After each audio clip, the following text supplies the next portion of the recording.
Hi guys, and welcome to Quiet History Vault. Tonight we step softly onto worn stone streets as the first pale light of dawn spills across the rooftops of ancient Rome.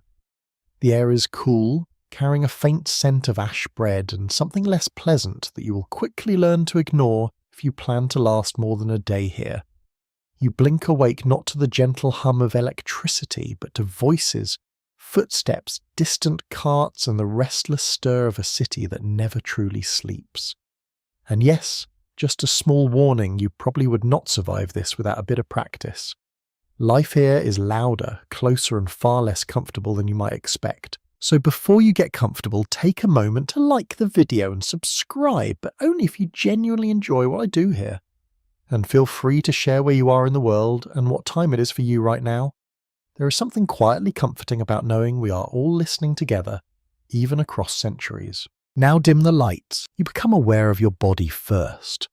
Not the soft sinking of a modern mattress, but a firmer surface beneath you, perhaps straw packed into a thin fabric or a simple woven mat stretched across a wooden frame.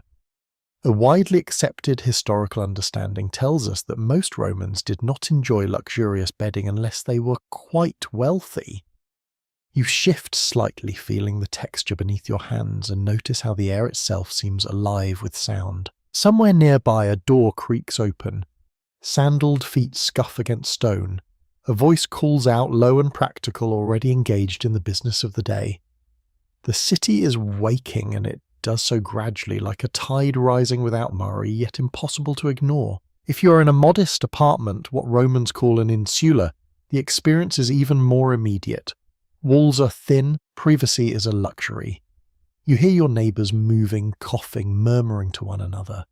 Someone above you shifts heavily, perhaps rolling out of bed or adjusting a bundle of cloth that served as their blanket through the night. There is a faint warmth lingering from yesterday's cooking fire, though much of it has faded. The morning chill settles in its place. You pull your covering closer for a moment, reluctant to leave that small pocket of comfort. Historians still argue whether the typical Roman truly embraced early rising or simply had no choice in the matter. With limited artificial lighting, daylight governs everything. When the sun rises, so must you. A narrow beam of light slips through an opening, perhaps a small window or a gap in the structure. Dust motes drift lazily within it, turning slowly as if time itself has softened. You watch them for a moment, suspended between sleep and wakefulness. Then the smells begin to sharpen. Fresh bread is the first to reach you, carried from a nearby bakery, where ovens have already been lit long before dawn. It is warm, comforting, almost enough to make you forget the sharper scents that follow. Waste left in the streets, animals passing through, the lingering traces of yesterday's refuse. A quirky detail that often surprises modern readers is that Romans sometimes used communal sponges on sticks in public latrines, rinsed in shared water. It is one of those small realities that makes you pause and reconsider just how different this world truly is. You sit up slowly. Your muscles stretch a little stiff, adjusting to the day. Around you, life continues to gather momentum. A child whines softly somewhere nearby. A woman speaks in a low, steady tone, perhaps encouraging them to rise. A man clears his throat loudly, already preparing to step outside. You're not alone here, not for a moment. If you happen to be in a wealthier household, the rhythm is different but no less deliberate. Servants move quietly, preparing water, arranging clothing, ensuring that the household wakes smoothly. There is a subtle choreography to it, one that you begin to notice the longer you observe. The light grows stronger now, spreading across walls, floors, and faces. Colours emerge from shadow, the dull red of tiles, the pale tones of plaster, the worn edges of wood that has been touched by countless hands. You swing your feet down, feeling the coolness beneath them. The ground is firm, unyielding. There is no soft carpet here to greet you. Every step is a small reminder of where you are. Out to side, the sound of wheels begins to roll. Carts are permitted to move more freely in the early hours before the city becomes too crowded.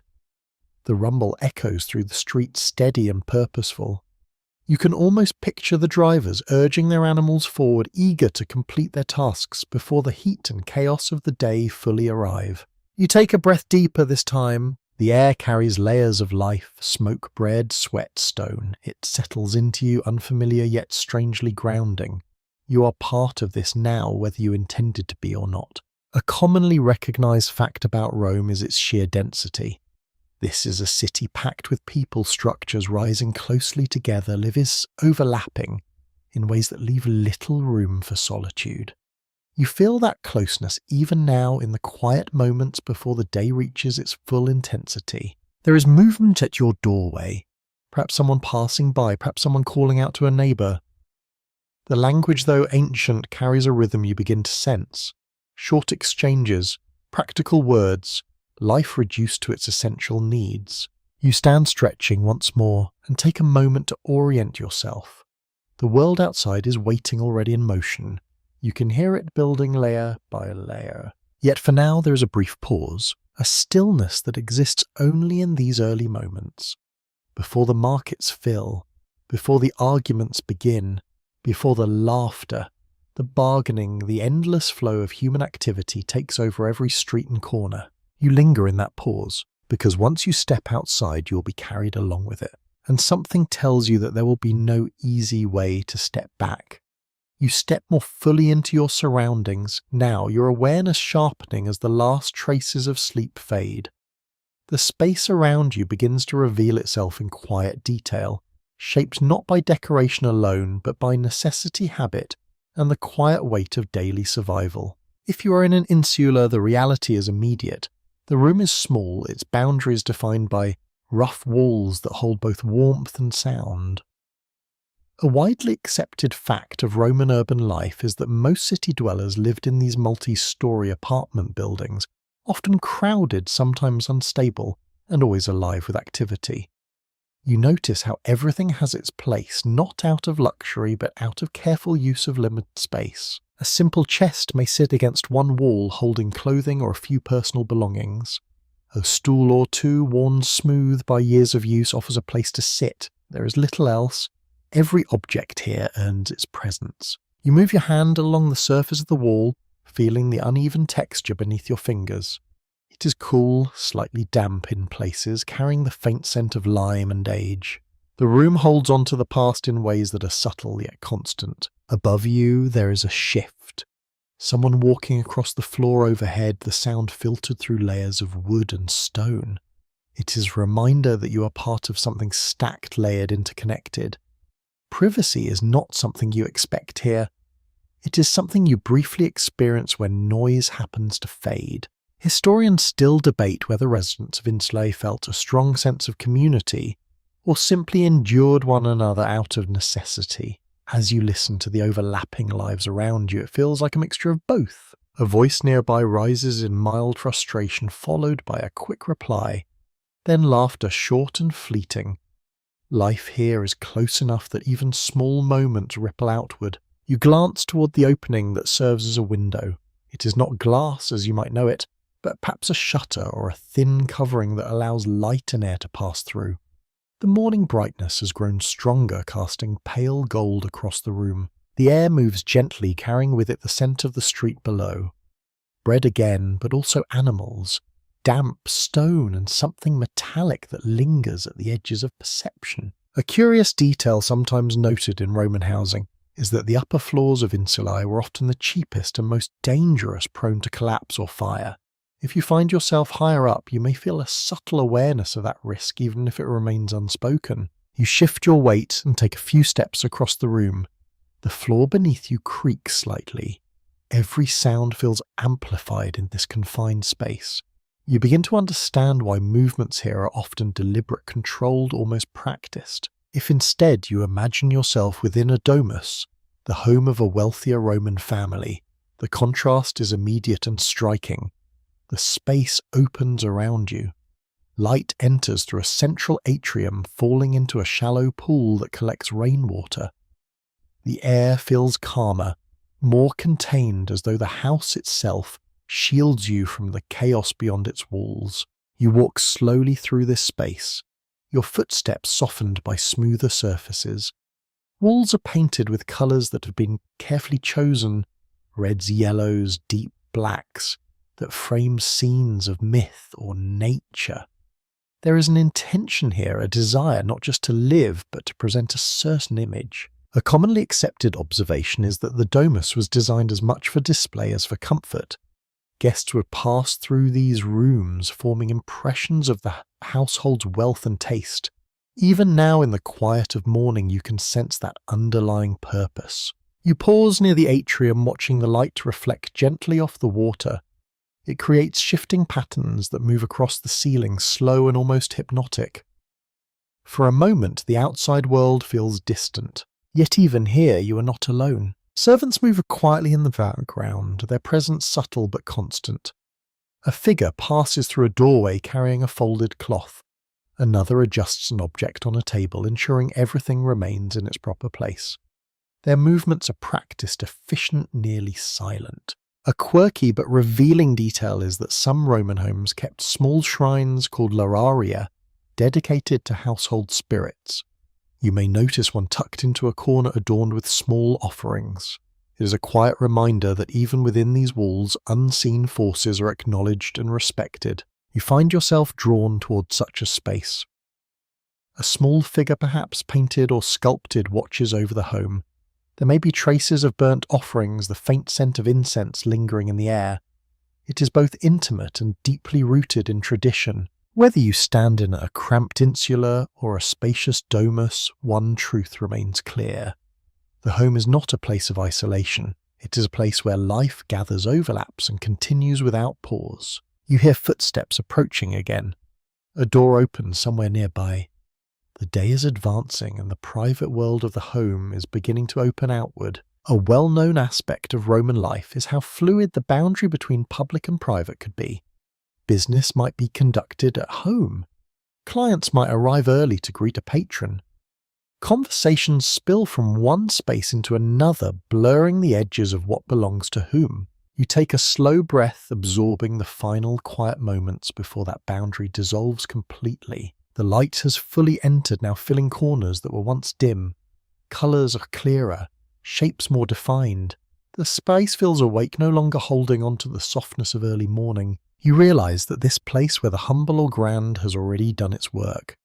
It has carried you through the night and prepared you in its own way for what comes next. And beyond these walls, the city is no longer waiting. It is calling. You turn your attention now to what you will wear, and the act feels far more deliberate than you might expect. Clothing here is not just protection from the elements. It is a quiet language, one that tells others who you are before you even speak. You reach for a simple garment, likely a tunic, the foundation of most Roman dress. A widely accepted historical fact is that both men and women commonly wore tunics as everyday clothing, though the quality and decoration varied greatly depending on wealth. The fabric in your hands feels coarse if you are of modest means, perhaps wool slightly scratchy against the skin. If you are more fortunate, it may be softer, even finely woven, dyed in subtle shades that catch the morning light. You pull it over your head, feeling the fabric settle around your shoulders. It hangs simply belted at the waist if you choose, creating folds that shift gently as you move. There is something practical about it, something honest. Nearby, you may notice others preparing in similar ways. A neighbour adjusts their clothing with quick practiced movements. Another smooths out wrinkles, taking a moment to present themselves with care before stepping outside. Historians still argue whether clothing in ancient Rome served more as a rigid social marker or a flexible expression of personal identity. As you look around, it seems to be both. There are rules, yes, but also small choices that allow individuals to shape how they are seen. If you are a Roman citizen of some standing, you might reach for a toga. The very thought of it brings a slight pause. It is not a simple garment. It is large, heavy, and requires careful arrangement. You lift the fabric, feeling its weight in your arms, and begin the process of draping it across your body. It does not come naturally at first. The folds must be placed just so the fabric gathered and wrapped in a way that signals dignity and status. You adjust, then adjust again, aware that a poorly worn toga might draw quiet judgment from those who notice. A commonly recognised detail is that the toga was reserved for male citizens and worn mainly on formal occasions or in public life. It is less about comfort and more about identity. You feel that as the fabric settles, slightly restricting your movement, reminding you with each step that you are presenting yourself to the world. If you are not of that status, your clothing remains simpler. Perhaps a shorter tunic, easier to move in, more suited to labour. There is no less dignity in it, only a different set of expectations. You glance down at your feet. Sandals are the usual choice straps wrapping around your ankles, the soles worn from countless steps across stone streets.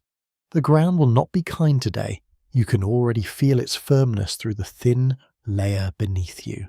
A curious and slightly surprising detail is that some Romans used chalk or powders to lighten their skin or enhance their appearance, especially among the elite. Grooming is not merely vanity here, it is part of social presentation. You reach for whatever small items are available to you, perhaps a comb running it through your hair, smoothing it into place. If you are wealthier, you might have oils or perfumes and subtle scents that linger as you move. If not, water will have to do splashed lightly across your face to chase away the last traces of sleep. The sensation is refreshing though brief. The day will soon replace that freshness with heat dust and effort. Around you, others complete their preparations. There is a rhythm to it, a shared understanding of what must be done before stepping into the wider world. A belt tightened, a fold adjusted, a final glance to ensure everything sits as it should. A quirky tidbit often mentioned is that Roman fashion could be surprisingly strict when it came to colour. Certain dyes, especially deep purple, were closely associated with wealth and power. You would not casually wear such a colour unless you had the status to support it. Even now, you might notice someone passing by in a richer shade and it immediately draws attention. You pause for a moment, becoming aware of how your clothing feels against your skin. The weight, the texture, the way it shifts as you breathe. It is both familiar and slightly foreign, a constant reminder that you are part of a different time. The sounds outside have grown louder. Voices overlap, footsteps quicken, and the distant rumble of carts continues its steady presence. The city is no longer waking, it is fully awake. A well-understood aspect of Roman daily life is that appearance carried meaning in almost every interaction. Whether meeting a friend, a client, or a stranger, what you wear shapes how you're received. You feel that now, standing at the threshold between private preparation and public life, you take a slow breath, adjusting your garment one final time. The fabric settles, the folds aligning in a way that feels acceptable.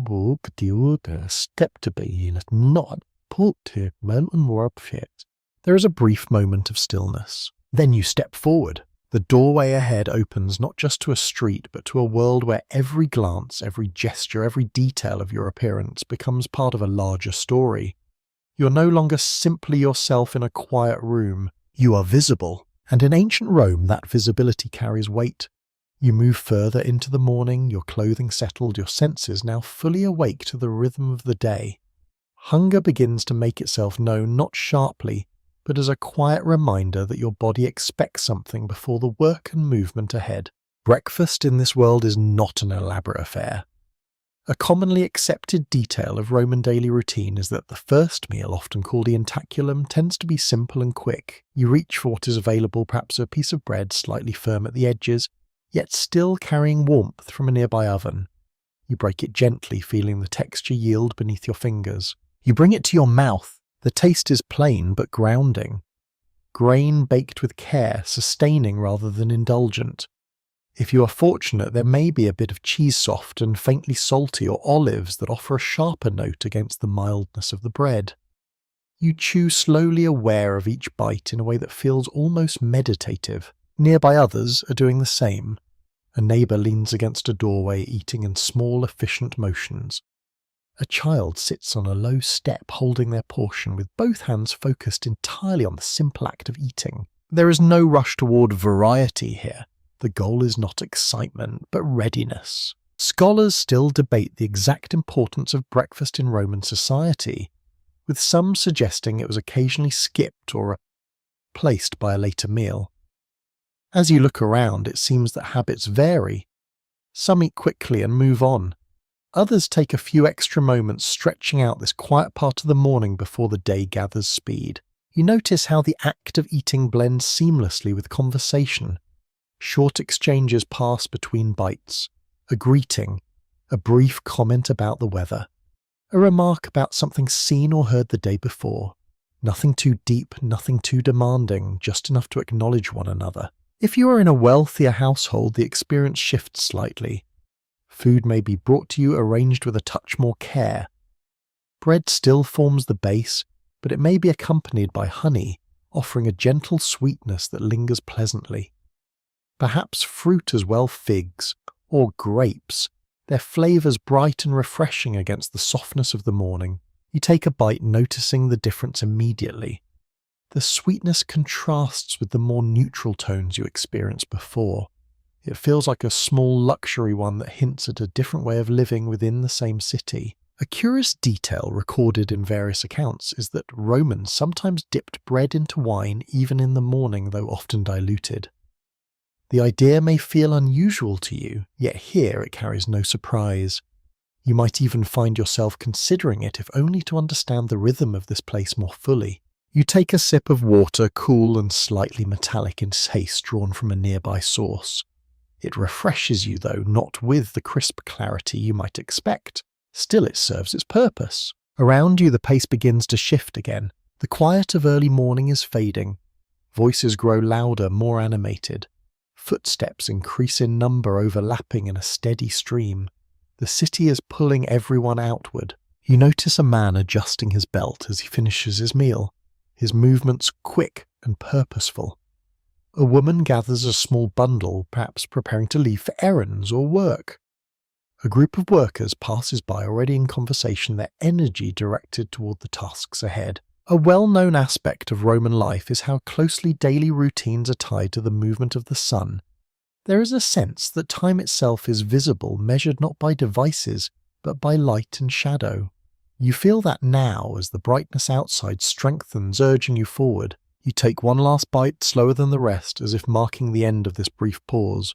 The taste lingers for a moment, then fades, replaced by anticipation. Your hands brush lightly against each other, clearing away crumbs. The gesture is simple, almost automatic. You glance around once more, noticing how others complete the same small rituals. Eating here is not isolated. It is shared even in its simplicity. There is a feeling, subtle but present, that this moment matters more than it appears. Not because of what is eaten, but because of what it represents. A beginning, a quiet gathering of energy before the demands of the day. You step away from where you sat or stood, your body now ready to move. The food settles within you, providing just enough strength to carry you forward. The sounds of the street call more clearly now. A cart rattles past its wheels, echoing against stone. Voices rise in greeting or negotiation. Somewhere a vendor calls out advertising goods with practiced enthusiasm. The city is no longer easing into motion. It is fully engaged. You feel it drawing you in. There is no lingering here for long. The rhythm of Rome encourages movement, participation, a presence.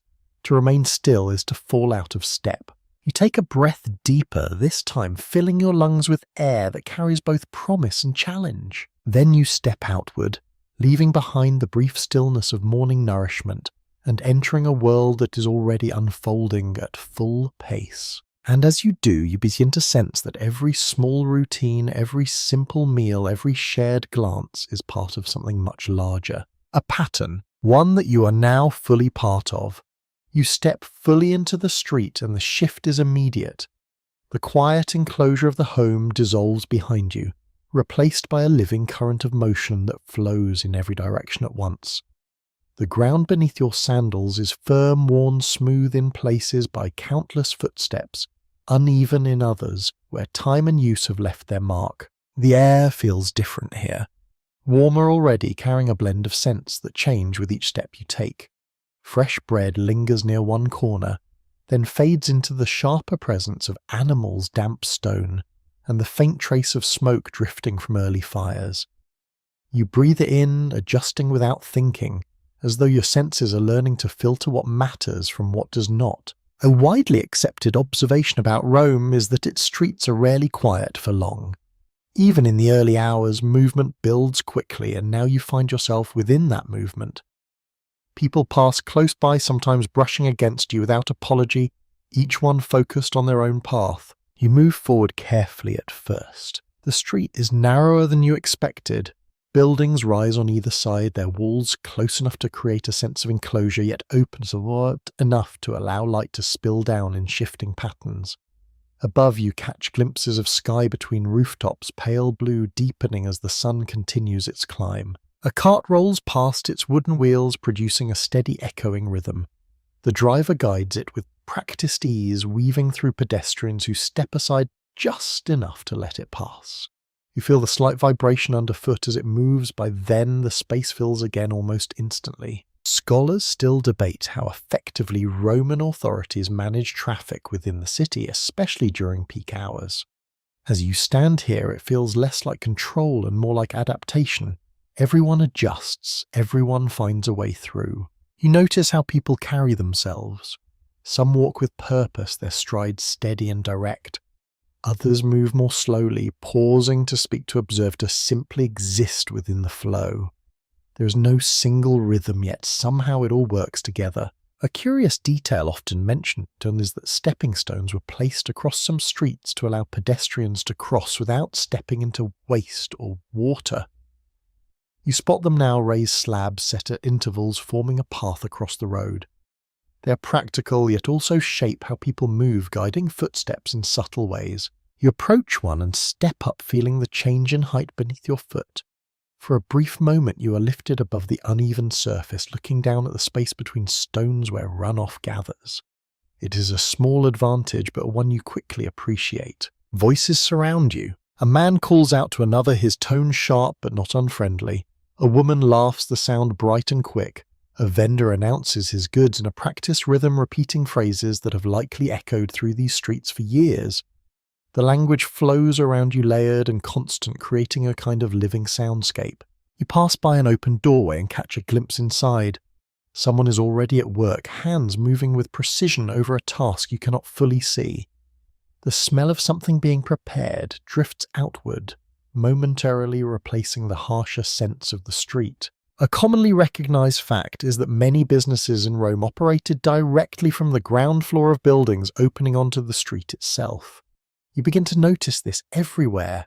Small shops, workshops, spaces where life and labour blend seamlessly with the outside world. You slow your pace, slightly drawn by these glimpses. A figure stands at the edge of a shop, arranging items with care. Another leans against a wall, watching the flow of people with a quiet attentiveness. There is a sense that the street is not just a place of movement, but a place of observation where each person becomes part of a shared scene. Historians still argue whether the constant closeness of urban life fostered a strong communal identity, or simply a tolerance for crowding. As you move through the press of bodies and voices, it feels like both.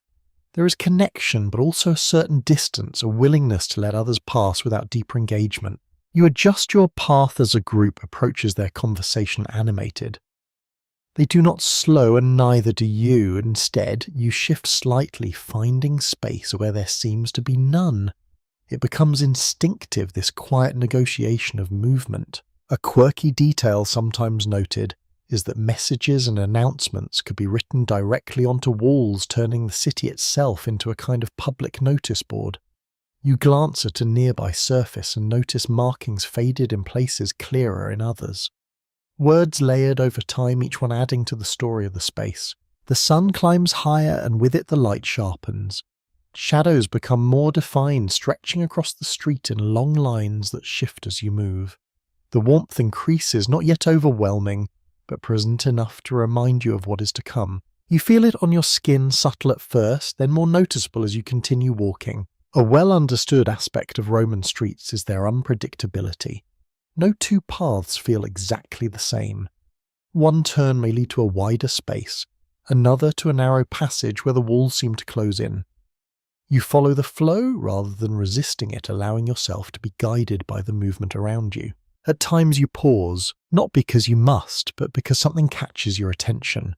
A fragment of conversation, a sudden burst of laughter, the way light reflects off a surface in a way that feels almost intentional. These small moments anchor you, reminding you that this is not just a place of transit, but a place of life in all its forms. You take another step forward, then another, gradually finding your place within the rhythm. The initial hesitation fades, replaced by a growing sense of familiarity. The street is no longer overwhelming. It is simply alive, and you now are part of that life, moving with it, shaping it in small, almost invisible ways with each step you take. You follow the current of movement until it begins to widen the narrow street, opening into a space that feels fuller, louder, and somehow more alive than anything you have passed so far. The shift is subtle at first, then unmistakable. The air thickens with voices layered over one another, rising and falling like a restless tide. You've reached the market. A widely accepted fact of Roman daily life is that markets formed the heart of urban activity, places where food, goods, news, and human interaction all converged. You feel that convergence immediately. It is not just a place to buy what you need. It is a place where the city gathers, where its energy concentrates and spreads outward again. You slow your pace not by choice, but because the density of people demands it. Figures stand close together, some stationary, others shifting in small increments as they examine what is laid out before them. You catch glimpses of stalls arranged with careful intention, baskets of produce, cuts of meat jars, fabrics, tools, each one competing quietly for attention. The colours stand out. Greens from leafy vegetables, deep reds from fruits, pale tones of bread stacked in uneven piles. The light touches everything differently, creating small highlights that draw your eye from one place to another.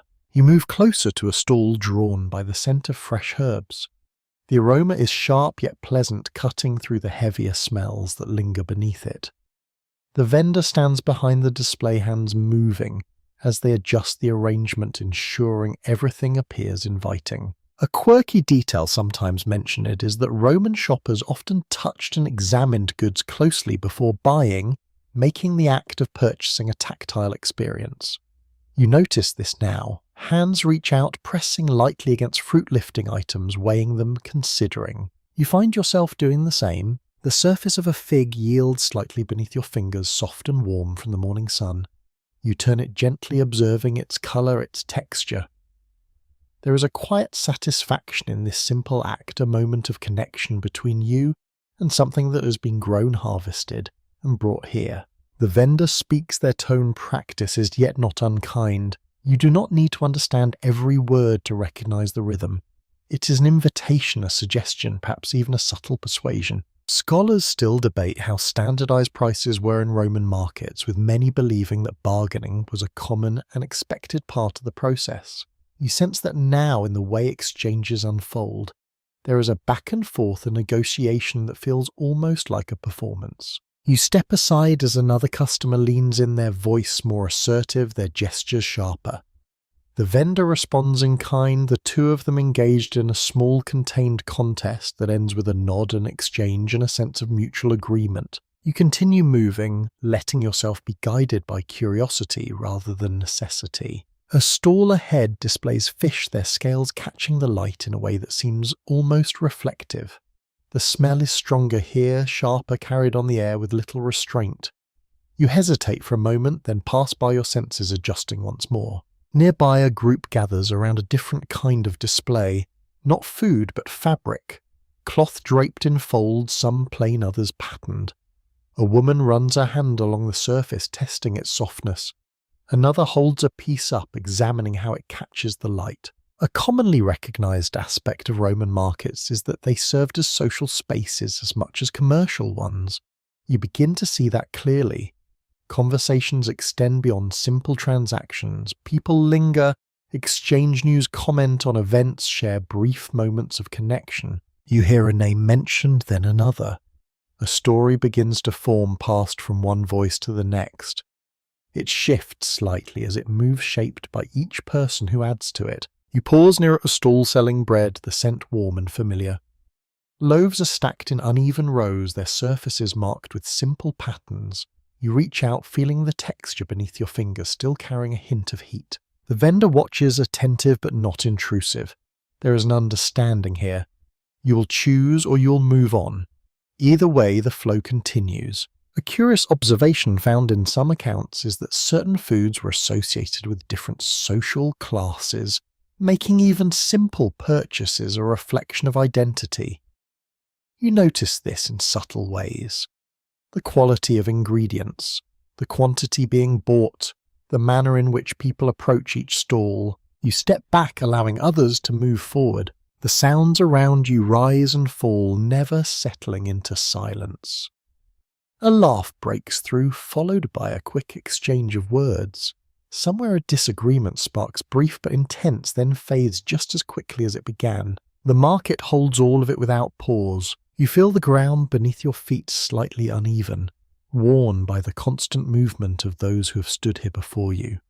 It is a place shaped not just by design but by repetition, by the countless actions that have taken place within it. The sun has climbed higher now, and with it the warmth has grown more noticeable. You feel it on your shoulders, on your face, a steady presence that reminds you the day is advancing. A well-understood feature of these markets is their ability to reflect the broader life of the city. What is available, what is scarce, what is valued, all of it appears here in tangible form. You take one last look around, letting your gaze move slowly across the scene. The colours, the sounds, the movement, the constant exchange of goods and words. Then gradually you begin to move again. The market does not end abruptly.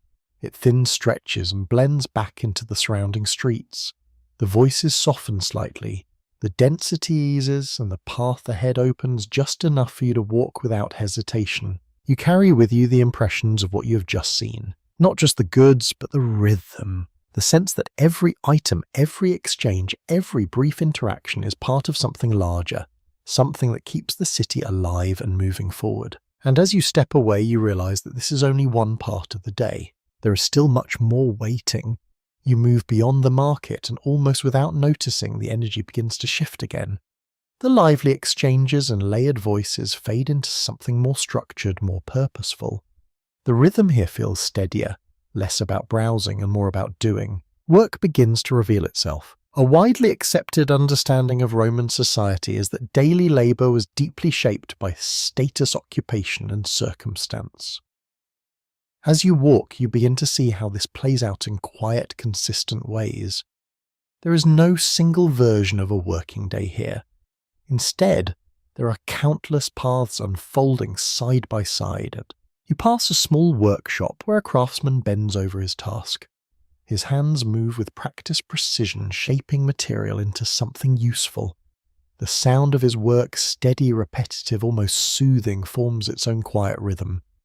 You pause for a moment, watching the care with which each motion is carried out. Nearby, another figure arranges items for sale, their attention focused on order and presentation. Their work is less about creation and more about exchange, yet it carries the same sense of purpose. You continue walking. Some people move quickly, their pace suggesting urgency.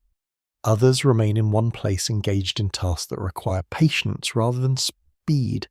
A group of labourers passes by, their clothing simpler, their expressions focused.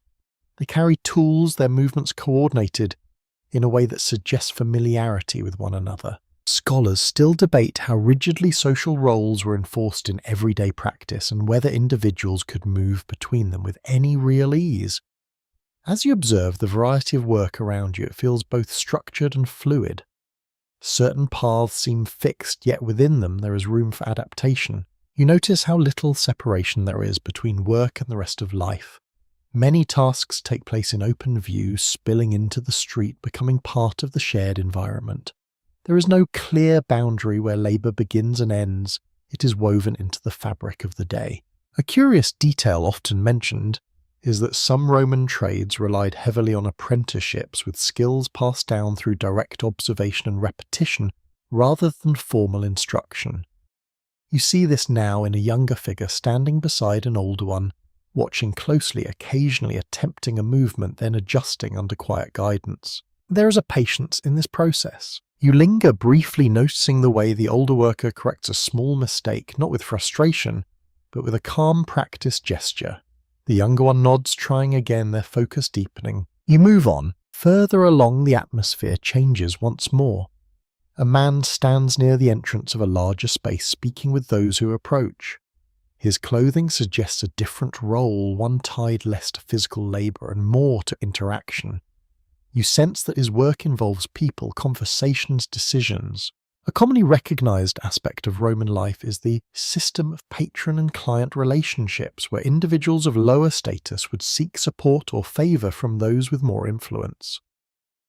You begin to notice this dynamic in subtle exchanges. A greeting that carries respect, a request made with careful wording, a response that is measured, deliberate. You watch as one person approaches another, their posture slightly deferential. Words are exchanged, brief but meaningful. The interaction ends with a nod and both move on their roles, quietly reaffirmed. There is a sense that work here is not only about producing or earning, it is also about maintaining connections, reinforcing positions within a larger social structure. You continue walking your path, taking you past more scenes of activity. A woman measures out goods with careful attention, her movements steady and precise. A man counts coins, his fingers moving quickly, his eyes focused. Another figure carries a bundle across their shoulder, their steps firm despite the weight. The variety is constant. Historians still argue whether the average Roman experienced their work as fulfilling or simply necessary for survival. As you observe these moments, it feels like both possibilities exist at once. There is pride in some faces, routine in others, and occasionally a hint of fatigue that cannot be fully hidden. The sun has risen higher now, and the warmth has grown more noticeable.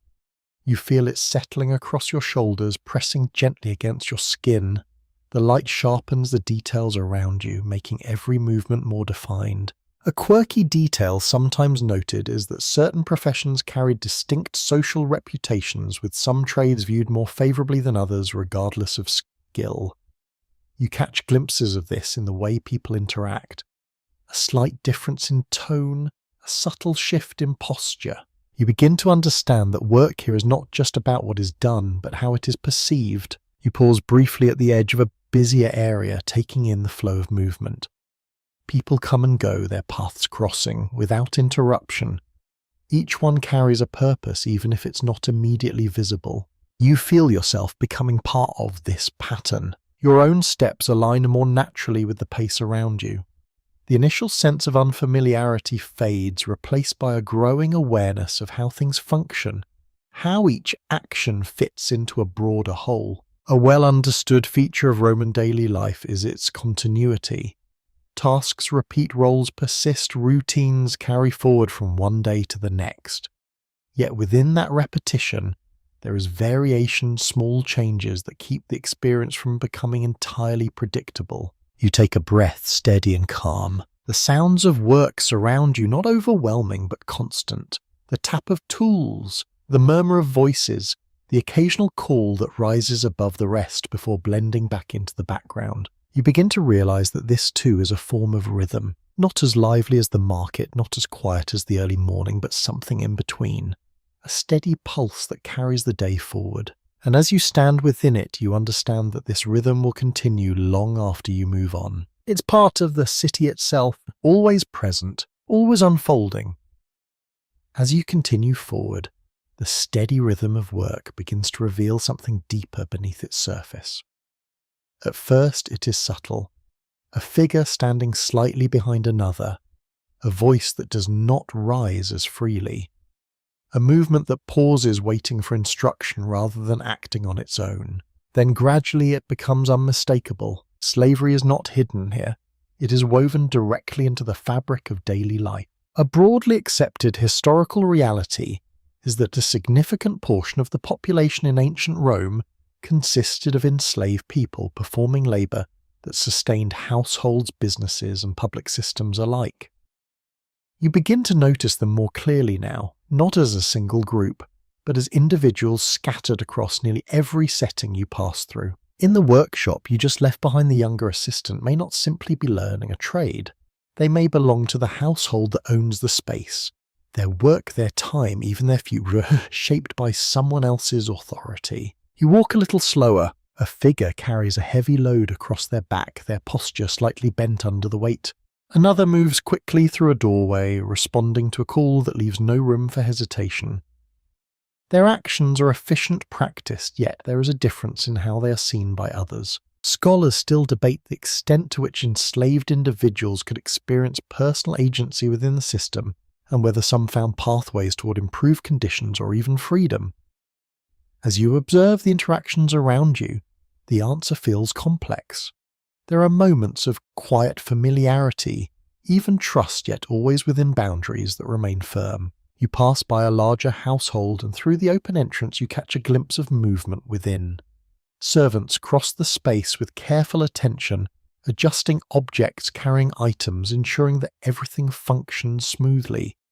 Their presence is constant yet rarely acknowledged in a direct way. A curious detail often mentioned is that some enslaved people in Rome held specialized roles such as tutors, scribes, or skilled artisans, which could grant them a different experience compared to those performing heavy labor. You notice this distinction in subtle ways: the way one person speaks versus another, the tasks they are entrusted with, the proximity they maintain to those they serve.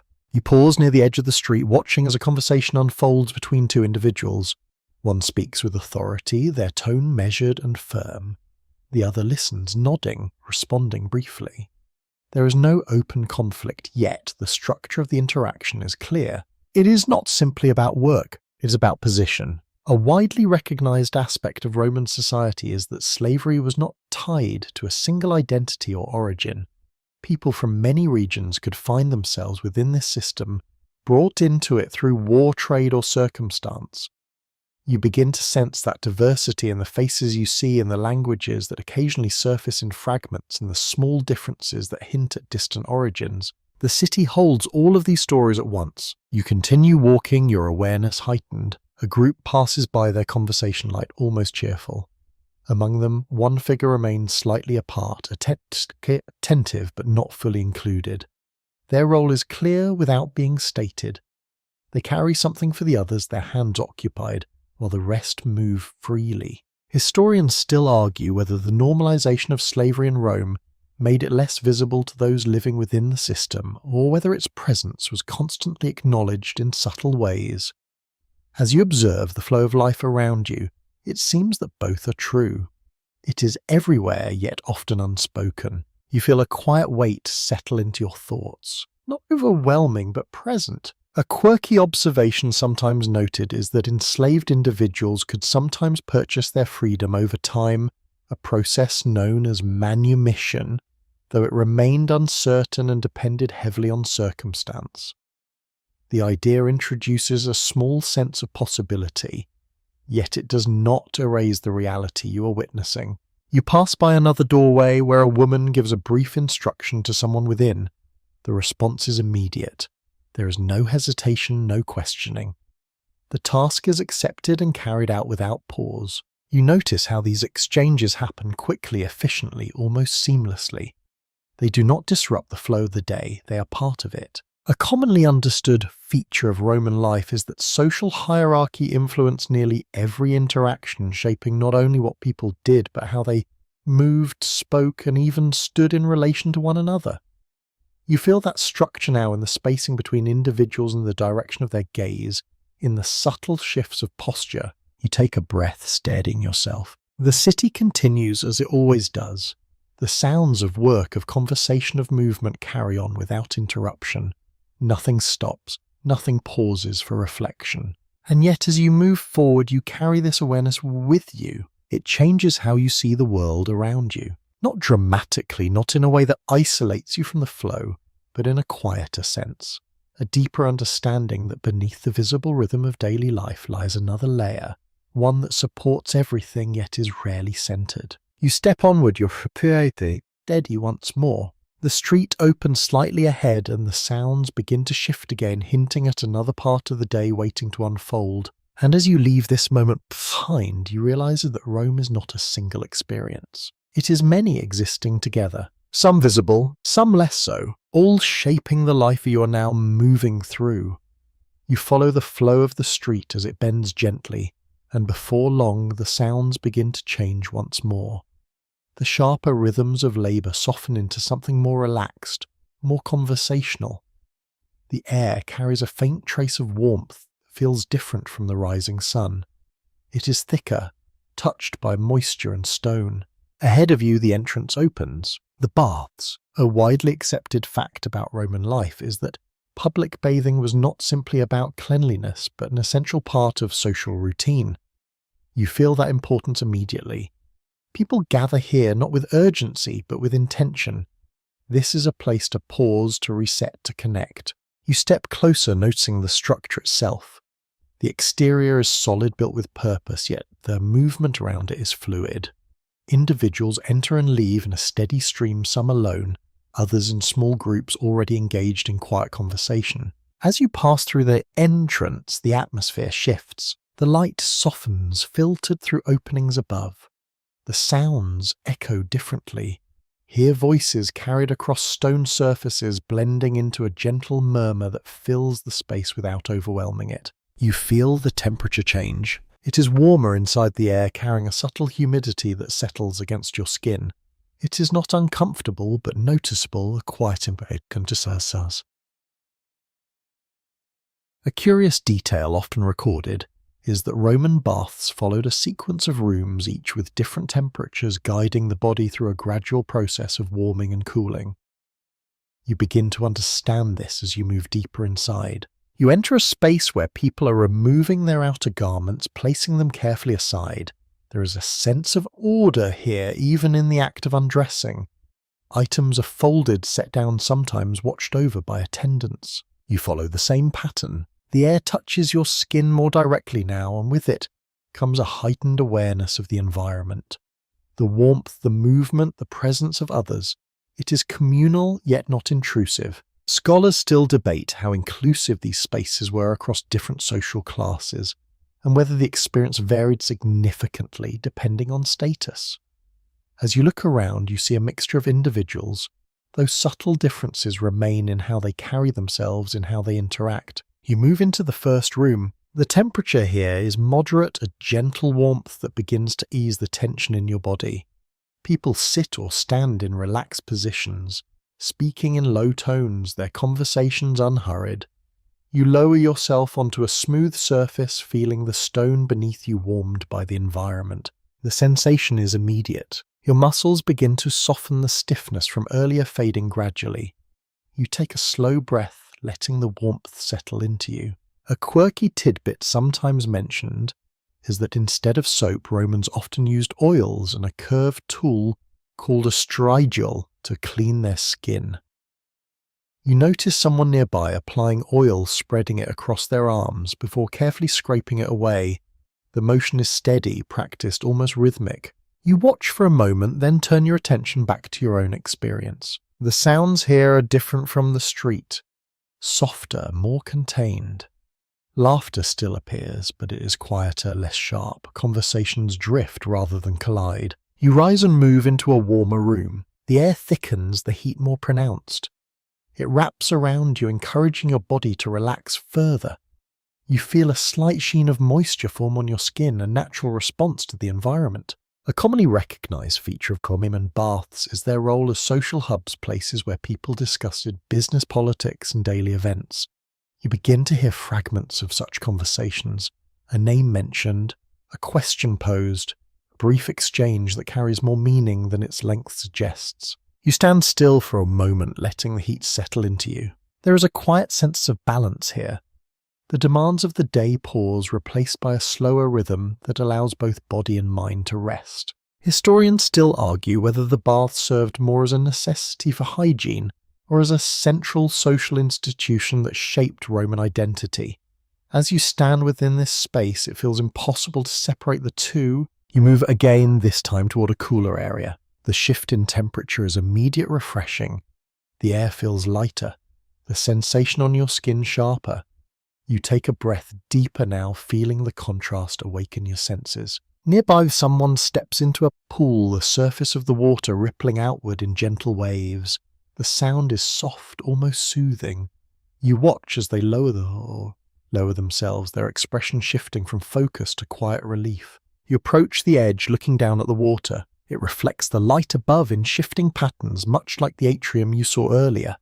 There is a familiarity in that movement, connection between spaces that at first seemed entirely separate. A well-understood aspect of Roman bathing culture is its structured yet flexible nature. There is a general flow, a sequence to follow, yet each person moves through it at their own pace. You take a moment, considering, then step forward. The water meets your skin cool compared to the warmth you just left behind. It sends a brief, sharp sensation through your body, followed by a deeper sense of calm. You settle into it, allowing the contrast to complete the process. Time feels different here. Slower, less defined. You are not watching the sun, not measuring the day in the same way. You are simply present, moving from one sensation to another. Eventually you step out. The air feels balanced again, neither too warm nor too cool. You retrieve your clothing, the fabric now feeling slightly different against your skin, as though the experience has altered your perception. You dress slowly, your movements unhurried. Around you others do the same. Some leave quickly, returning to their tasks. Others linger, finishing conversations, extending this pause for as long as they can. You take one last look around. The baths hold a unique space within the city. Neither fully private nor entirely public, they offer something in between. A place where the boundaries of daily life soften, if only for a short while. Then you step back toward the entrance. The sounds of the street begin to return, growing clearer with each step. The warmth fades slightly, replaced by the familiar texture of the outside air. You pause at the threshold for a brief moment. Then you step out once more, and the day continues. You step back into the street with your skin still carrying a faint trace of warmth. Your body lighter, your movement slower for just a moment before the city gathers you again. The air feels sharper now after the baths, each breath more noticeable, each sound returning with renewed clarity. Hunger returns as well, not the quiet nudge of early morning, but something steadier, more insistent. The day has moved forward, and with it the need for a more substantial meal begins to take shape. A broadly accepted fact about Roman daily routine is that the main meal for many people was not breakfast, but a later gathering of food often taken around midday or in the afternoon. You begin to notice how the rhythm of the city reflects this. People slow slightly, not in unison, but in clusters drawn toward places where food is prepared and shared. You follow that subtle shift. The scent reaches you first, richer than before. Bread again, but now accompanied by something more. Cooked vegetables, perhaps lentils or beans, releasing a soft earthy aroma. There is also the unmistakable scent of oil, warm and slightly sweet. You turn a corner and find a small establishment open to the street. A counter separates those who prepare the food from those who come to receive it. Containers are set into the surface, holding different dishes, each one ready to be served quickly. A quirky detail often highlighted is that many Romans, especially those living in smaller dwellings, relied on such places for their meals rather than cooking at home. You see why. The process is efficient, the options visible, the exchange simple. You step closer. The person behind the counter meets your gaze briefly, then gestures toward the available food. There is no need for elaborate explanation. The choices speak for themselves. You point or perhaps simply indicate your preference with a glance. A portion is served, placed into a simple container. You take it, feeling the warmth through the surface. It is comforting in a direct, uncomplicated way. You step aside, finding a place along the edge of the street where others have gathered. You taste it. The flavors are modest but satisfying. Grain softened with cooking vegetables, carrying a gentle richness from oil and seasoning. It fills you more than the morning meal did, grounding you in a way that feels necessary for the hours ahead. Scholars still debate how varied the average Roman diet truly was across different regions and classes.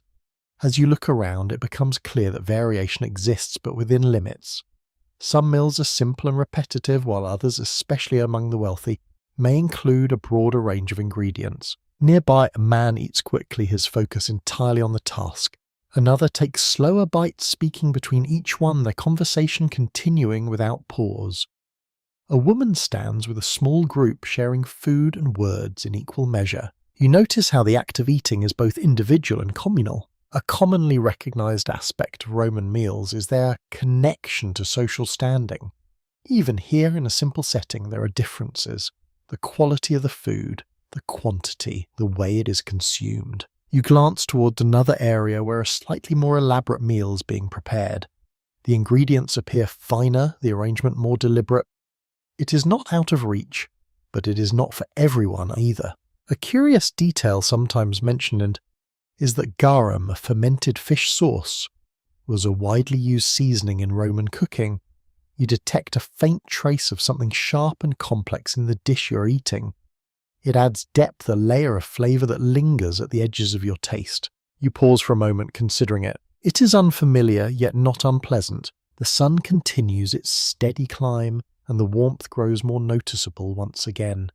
You feel it on your arms, your face, a constant presence that shapes how long you linger. A well-understood feature of Roman daily life is the importance of timing.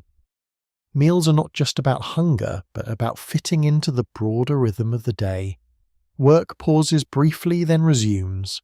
Conversations begin, then end, carried forward into other moments. You take another bite slower now. The sounds around you blend together. The murmur of voices, the occasional call from a vendor, the distant rumble of movement further along the street. Historians still argue whether communal eating in public spaces strengthened social bonds or simply reflected practical necessity. As you stand here, it feels like both. There is connection, but also efficiency, a balance between interaction and function. You finish your meal, the final bite, leaving a lingering warmth. Your hands brush lightly against each other, clearing away any remaining traces.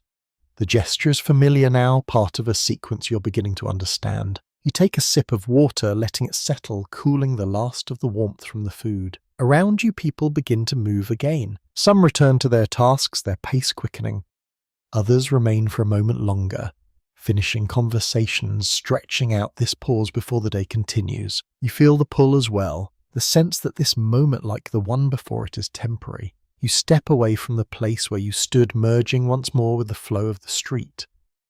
The nourishment settles within you, steady and reliable, preparing you for what comes next. You take a breath deeper than before. The city continues to unfold layer by layer, and you now move forward within it, carrying the taste of this moment with you as the day advances.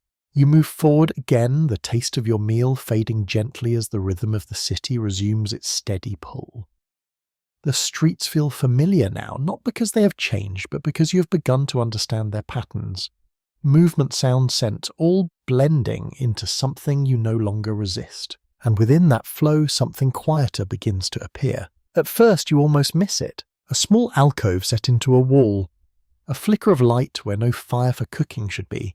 The faint trace of something sweet in the air, softer than food, more delicate. Slow. A commonly recognized feature of Roman life is that religion is not confined to grand temples or formal ceremonies. It is woven into everyday moments present in spaces both public and private. You begin to see that now in subtle, almost intimate ways. You step closer to the alcove. Inside, small figures stand arranged with care.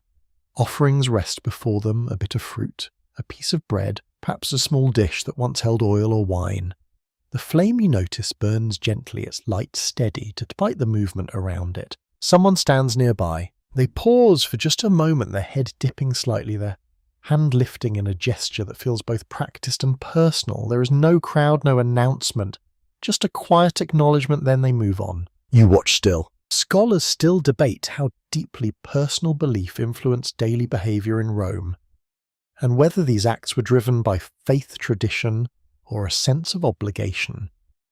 As you observe, it seems less like a question of why, and more like a simple acceptance that this is part of life. You feel it in the way people approach these spaces. No hesitation, no surprise. Just continuation. A curious detail sometimes noted is that many Roman households maintained small shrines to protective spirits, offering daily tokens to ensure good fortune and safety.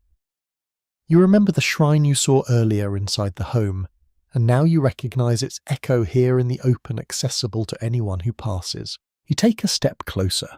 The air feels slightly different here, not because of anything dramatic, but because of the attention given to the space. It is cared for, maintained, treated with a quiet respect that sets it apart from the rest of the street. You do not feel required to act, yet you sense the weight of the moment. A pause within movement. Nearby, another figure approaches. They place something small among the offerings, adjusting it carefully before stepping back. Their expression remains calm, almost neutral, yet there is intention in the act. You begin to notice more of these spaces as you continue walking. Some are larger, more elaborate, with painted surfaces and carved details. Others are simple, barely more than a niche in the wall, yet each one carries the same quiet presence. A widely accepted understanding is that Roman religion involved a wide range of deities, each connected to different aspects of life. You see hints of that variety in the symbols and figures displayed. Some familiar, others less so, each representing something valued, something hoped for. You pass by a doorway where a small offering has been placed just inside, a piece of bread untouched, a gesture made not for others to see but for something beyond. Historians still argue whether these daily rituals were more about maintaining tradition or expressing genuine belief. As you move through these moments, the distinction feels less important. The acts themselves carry meaning regardless of their origin. You hear a voice nearby, low and steady, speaking words you do not fully understand. It is not loud enough to draw attention, yet it holds a quiet focus that stands apart from the surrounding noise. You glance toward the source. A man stands before a small shrine, his posture relaxed yet attentive. His words continue for a few moments, then stop. He lowers his head briefly, then turns and walks away, rejoining the flow of the street as though nothing unusual has occurred. And yet something has. A connection have brief between the visible and the unseen. A quirky observation sometimes mentioned is that Romans often sought signs or omens in everyday events, interpreting them as messages from the divine.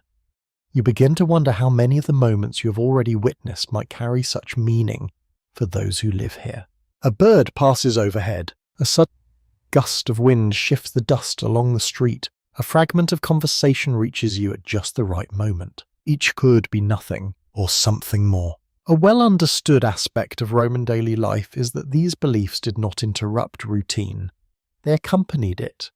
They moved alongside work meals, conversations, shaping decisions in ways both subtle and significant. You feel that now, not as something imposed, but as something present. You continue walking your pace steady. The shrines appear less frequently as you move further along, yet the sense of their presence lingers.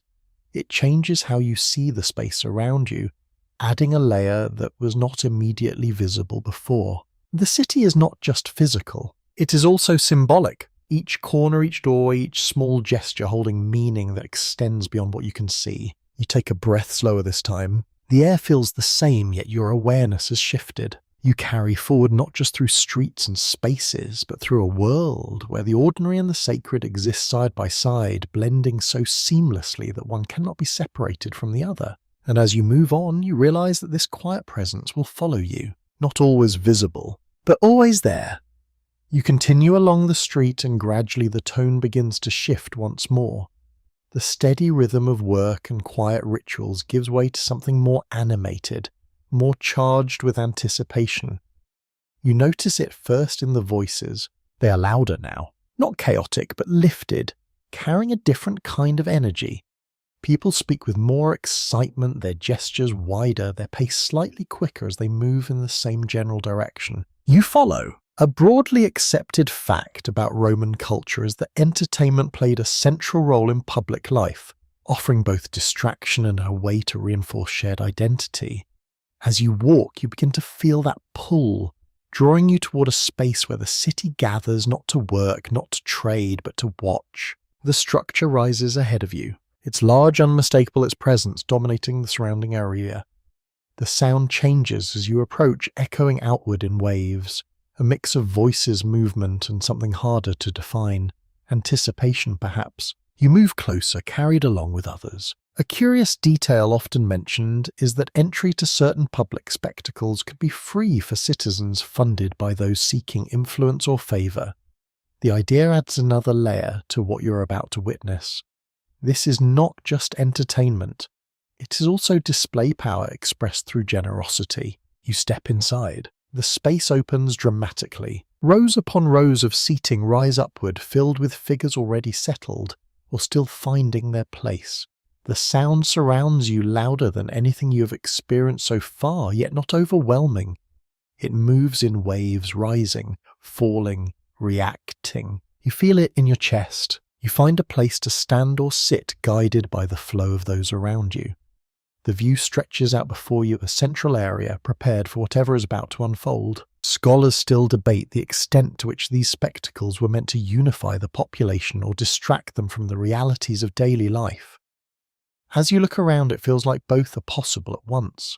The crowd is diverse. Different clothing, different expressions, yet all focused on the same space. Conversations ripple outward, then quiet slightly as attention begins to settle. You hear laughter nearby, quick and sharp. Further along, a group speaks in lower tones, their eyes fixed forward. A child leans forward, unable to contain their curiosity, while an older figure rests back, watching with a more measured calm. A commonly recognized aspect of Roman entertainment is its variety.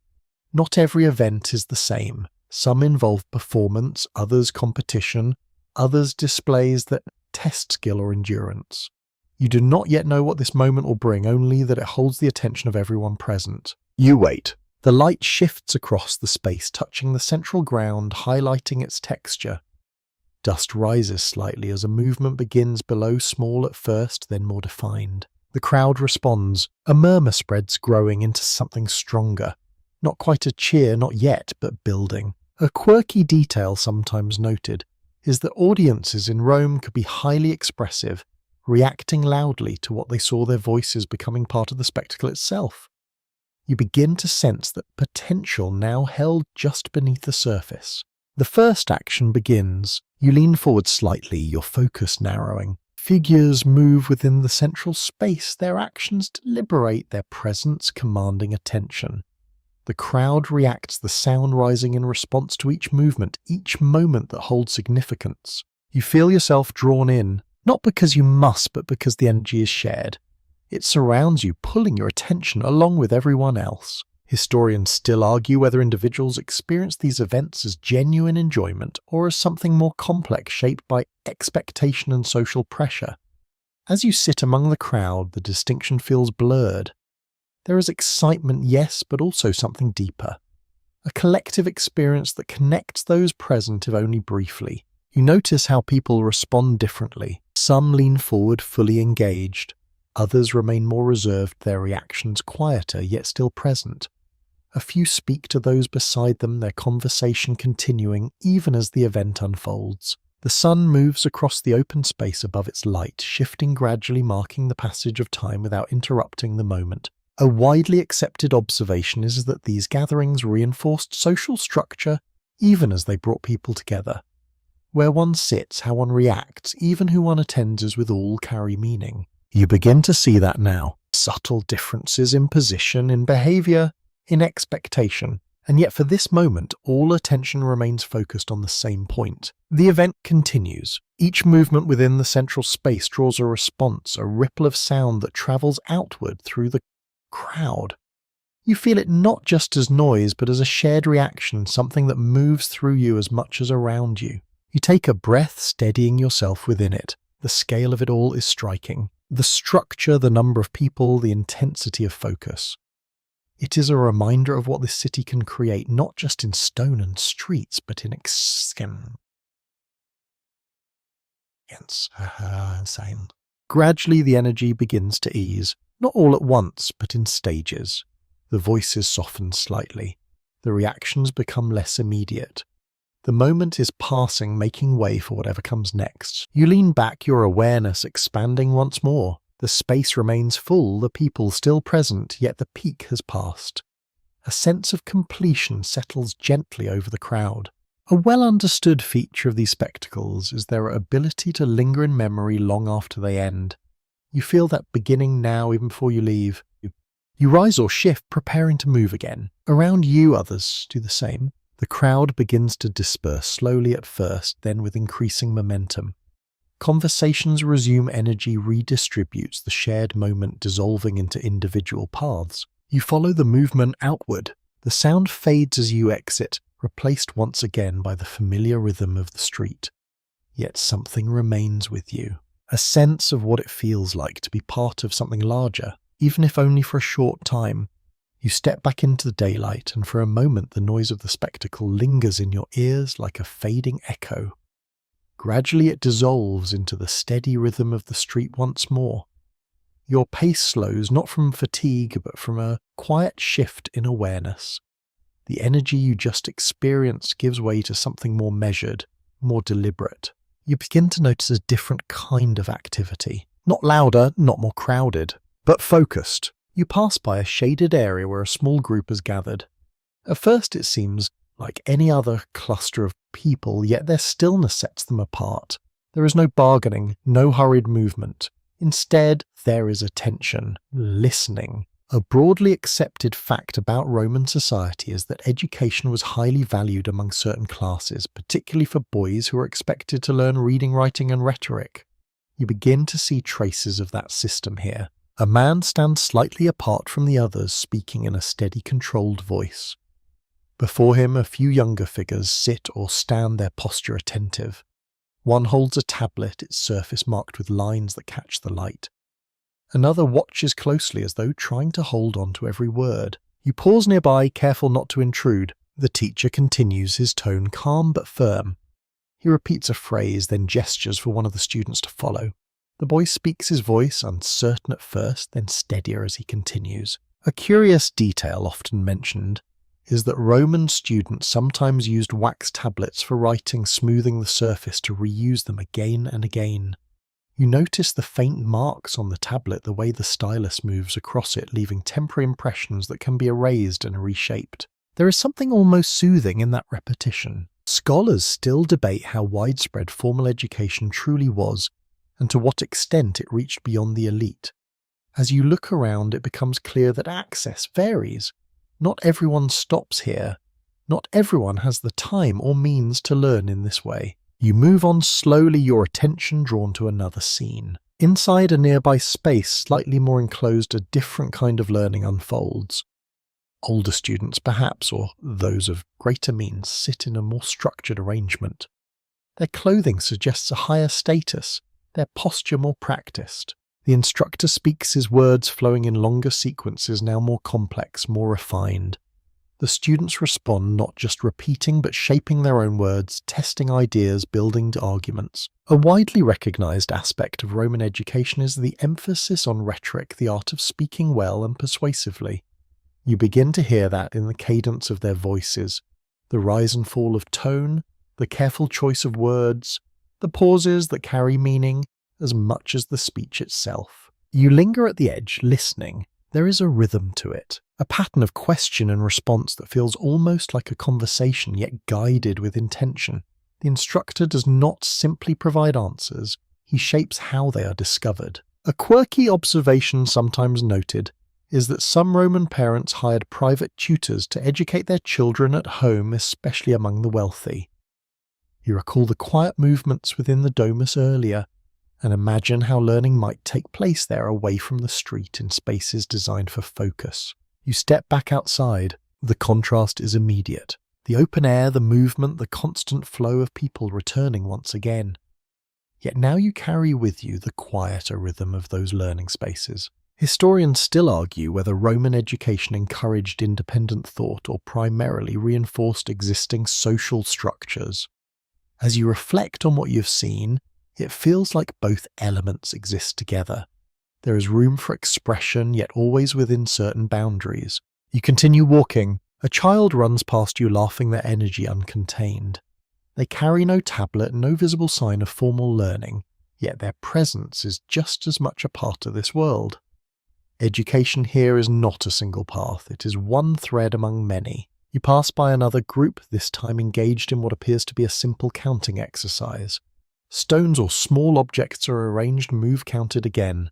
The process is slow, deliberate, building understanding step by step. A commonly understood feature of Roman life is that practical knowledge held great value. Not all learning is about speech or writing. Some of it is about numbers as trade navigation, the skills needed to function within the city. You watch for a moment, noticing the concentration on each face. Then you move on. The sun has shifted again its position, marking the steady passage of time.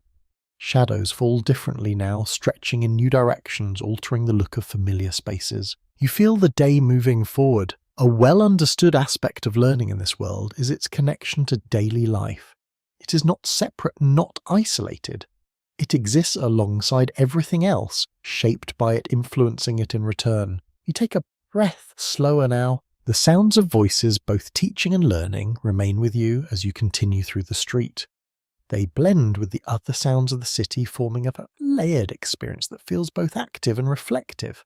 You realize that knowledge here is not just something stored, it is something practiced, spoken, repeated, shaped over time. And as you move onward, you begin to sense that every part of this day, every interaction, every observation is teaching you something as well, even if you do not yet have the words to name it. You continue along the street, carrying the echoes of voices and lessons with you when your attention begins to settle on something more subtle. It is not a place this time, not a gathering, but a pattern in the people themselves. The way they move, the way they are seen. You begin to notice the women more clearly now. Not because they suddenly appear, but because your awareness has shifted enough to recognize their roles within the flow of the city. A broadly accepted understanding of Roman society is that women's lives were shaped by strong social expectations centered around family, household, and reputation. As you observe, these expectations do not confine them to a single space, but that they do influence how they move through each one. A woman passes by you, her clothing arranged with care, her posture steady. She carries a small basket, its contents hidden beneath a cloth.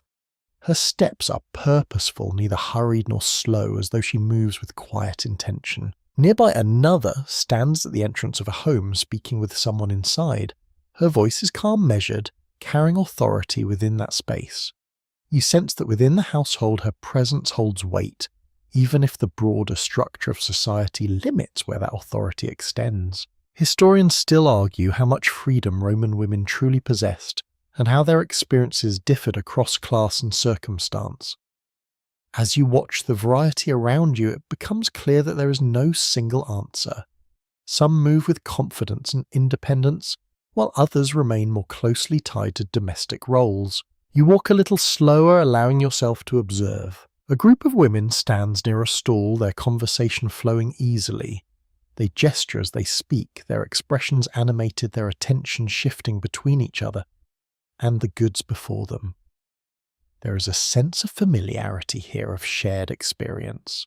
A curious detail often noted is that some Roman women, particularly those of higher status, could own property and manage financial affairs.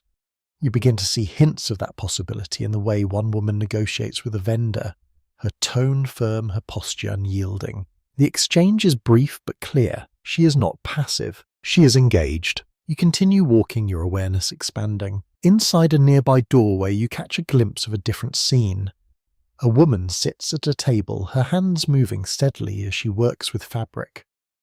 The motion is repetitive yet precise, each movement building upon the last. It is a quiet form of labour, one that may not be visible from the street, yet remains essential. A widely recognised aspect of Roman life is the division between public and private roles, often more pronounced for women. You feel that division now not as a barrier, but as a shifting boundary that changes depending on context. You pass by another figure, older this time, her pace slower, her gaze more reflective. She pauses briefly, adjusting her clothing, then continues on. There is a sense of experience in her movement, a familiarity with the rhythm of the day. Scholars still debate how much influence women could exert within family and social networks, particularly behind the scenes. As you observe these interactions, it feels as though influence does exist, though often in ways that are not immediately visible.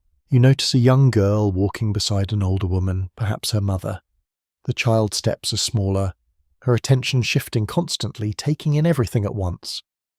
The older figure guides her gently, not with force but with quiet direction. A quirky observation sometimes mentioned is that Roman girls were often prepared for marriage at a young age, shaping their education and expectations early in life. You look at the child and wonder how much of her future is already being shaped by the world around her. The street continues to move the flow unbroken. You see women engaged in different tasks, some carrying goods, some speaking with others, some moving quickly, others more slowly, each one part of the larger pattern yet distinct in their role. A commonly understood feature of Roman society is that status influenced every aspect of life, including the experiences of women. You notice this in clothing and their posture and the way individuals are addressed by others. The differences are subtle yet consistent. You pause for a moment, allowing the scene to settle in your mind. There is strength here, though it may not always appear in obvious ways. It exists in persistence, in adaptation, in the ability to in a straw course that both defines and limits. Durkschutz. You take a breath, steady and calm. The sun continues its path, the light shifting once more, casting new shadows across the street. The day moves forward, and with it the roles each person carries. A well-understood aspect of this world is that no single perspective captures it entirely. Each life unfolds within its own set of conditions, shaped by factors both visible and unseen. You begin to understand that more clearly now. As you step forward again, the figures around you continue their movement, their stories unfolding in quiet, continuous ways. And you move among them, observing, learning, becoming more aware with each step. You move onward, and as the day settles into its middle stretch, your attention begins to shift once again. The energy of the streets remains steady, yet there is something beneath it now, something quieter but more persistent. The body, its limits, its guests, its fragility. You notice it first in small ways. A man pauses, pressing his hand briefly against his side before continuing. A woman adjusts her posture as though easing a lingering discomfort. These are not dramatic moments, but they stand out because they break the rhythm, if only for a second. A broadly accepted fact about ancient Rome is that medical knowledge existed, yet it was limited by the understanding of the time. You begin to see how that shapes daily life. Health is not something guaranteed. It is something managed, often with uncertainty. You pass by a small space where someone sits on a low stool, their attention focused on another person before them. The figure being attended to holds their arm still while the other examines it carefully. The interaction is calm, deliberate. You slow your pace. The one offering help reaches for a cloth, applying it with measured care. There is no rush, no visible panic, only concentration. Scholars still debate how effective Roman medical practices truly were, and to what extent they relied on observation tradition or inherited knowledge from other cultures. As you watch, it feels like a blend of all three. There is intention, yet also limitation. You move a little closer, careful not to interrupt. A small collection of the items rests nearby. Simple tools, containers holding substances you cannot fully identify. The air carries a faint scent, something herbal mixed with the sharper note of something medicinal. A curious detail often mentioned is that Roman medicine frequently used natural ingredients such as plants, oils, and minerals in treatments.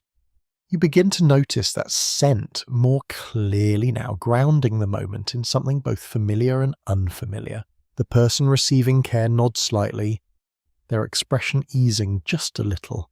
Whatever discomfort they felt has not vanished, but it has been acknowledged, addressed. You continue walking. Further along, you pass a different kind of scene. A man speaks to a small group, gesturing as he describes something with emphasis. The others listen, some nodding, others watching with quiet skepticism. A widely recognized aspect of Roman thought is the influence of ideas about balance within the body, the belief that health depended on maintaining harmony between internal elements. You hear hints of that in the way the man explains his words, suggesting that illness is not random, but the result of imbalance. You do not need to understand every detail to sense the underlying belief. Historians still argue how widely such theories were accepted across different levels of society. As you observe, it seems that ideas about health vary, shaped by access, education, and experience. You move on again, your awareness expanding. A child coughs nearby, the sound small but persistent.